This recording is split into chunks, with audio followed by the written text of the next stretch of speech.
পরিকল্পিতভাবে বিশৃঙ্খলার দিকে দেশকে নিয়ে যাওয়া হচ্ছে এবং বিপদে ফেলারই চেষ্টা হচ্ছে। আমার ওই লেখার মধ্যে আমি ধরুন এই মুহূর্তে বিএনপি এবং এনসিপির সাথে অনেকগুলো ইস্যুতে প্রবলেম হচ্ছে, যেমন জনাব ইশরাক এটা একটা প্রক্সি, এটা আসলে ইস্যু না। বিএনপিও বা জনাব ইশরাকও এখন এক্সপ্লিসিটলি আসলে বলছেন যে এটা শুধুমাত্র একটা শপথ না, এর সাথে আরও ইস্যুজ আছে। আবার এনসিপিও এটাকে ঠেকানোর চেষ্টা করছে। আমি মনে করি এটার মাধ্যমে তারা বিএনপি শক্তি পরীক্ষা করছেন। কেন শক্তি পরীক্ষা করছেন আসবো।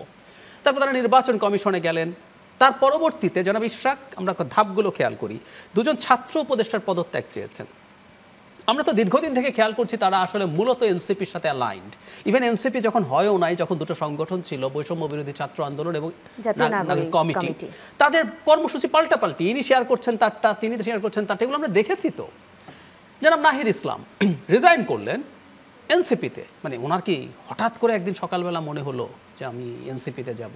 না, উনি অনেক দিন থেকে পরিকল্পনা করছেন। তো উনি পরিকল্পনা নিয়ে সরকারে বসেছিলেন। তো এখন তারা পাল্টা হিসেবে আবার তিনজন মানুষকে নিয়ে আসলেন, তিনজন উপদেষ্টা, আমি নামই বলি যেহেতু তারা এগুলো বলছেন, ডক্টর সালেউদ্দিন আহমেদ, ডক্টর ওয়াহিদুদ্দিন মাহমুদ এবং ডক্টর আসিফ নজরুল। মানে ডক্টর আসিফ নজরুল আরেক জিনিসে পরিণত হয়েছেন যে কেষ্টা ব্যাটাই চোরের মতো, মানে ওনাকে বহুবার ক্ল্যারিফাই করতে হয়েছে যে এটা তার মন্ত্রণালয়ের এখতিয়ারও না। তো যাই হোক, এনাদেরকে বিএনপির সাথে অ্যালাইন বলে, মানে এই পাল্টাপাল্টি, তার মানে এটা পাল্টাপাল্টি ফাইট শুরু হয়েছে।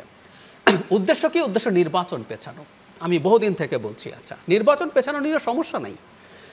ধরুন ডক্টর ইউনূসের যে টাইম ফ্রেম ডিসেম্বর থেকে জুন, এনসিপি যদি মনে করে আমি নির্বাচনটাকে যদি ডিসেম্বরের জায়গায় ফেব্রুয়ারিতে নিতে পারি বা জুনেও নিতে পারি, জুনে নির্বাচন হওয়া ফিজিবল না, এসব আমরা অনেক আলোচনা করেছি। আবার তারা দেখাতে পারেন 96 সালের যেটা বিচারপতি হাবিবুর রহমানের অধীনে যে নির্বাচনটা হয়েছে ওটা জুনে হয়েছিল।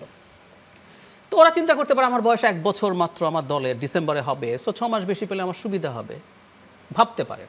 এই পর্যন্ত হলেও আমি অখুশি নই, কিন্তু আমার কাছে একটা বিরাট আশঙ্কা দেখা যাচ্ছে সরকারের মধ্যে এবং সরকারের বাইরের একটা গোষ্ঠী এই সরকারকে 5 বছর রাখতে হবে, এই সরকার থাকতে হবে, দেশে নির্বাচন চাওয়া মানে আপনি ভারতের দালাল, এই ক্যাম্পেইন করছে। এনসিপি এবং এই সরকারের ছাত্র উপদেষ্টাদেরকে তাদের সাথে অ্যালাইন দেখা যায়।